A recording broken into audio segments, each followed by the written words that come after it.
So हे guys, आज आहे माझा बर्थडे आणि आज आहे श्री दत्त जयंती. कारण ह्या वर्षी माझा बर्थडे खूप चांगल्या दिवशी आलेला आहे. ह्याबद्दल तुम्ही जर इग्नोर करा, कारण की आता घरात तयारी चालू आहे सगळी.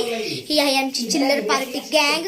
हॅलो, इथं चालू आहे माझ्या बर्थडेची तयारी. म्हणजे आता आम्ही बनवणार आहे व्हेज बिर्याणी. हे आहेत माझी पप्पा इकडे बघा, हे आहेत माझे पप्पा. आणि इथं आहे आमची तयारी चालू. इथं सगळ्या भाज्या बिज्या कापतायत. आम्ही 4 वाजता सगळं करायला घेणार आहे बिर्याणी. आता सगळं आम्ही कापणार आहे, म्हणजे कापाकापीची कामं करणार आहे. आणि इथं माझे पप्पा पण बसतायत काम करायला. आणि इथं चालू आहे काम.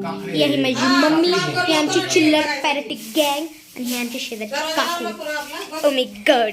तर मी तुम्हाला पुढच्या ब्लॉग मध्ये दाखवेल की माझा बर्थडे कसा झाला, मला काय काय मिळालं काय नाही, सगळं तुम्हाला मी पुढच्या ब्लॉग मध्ये सांगेल. So bye.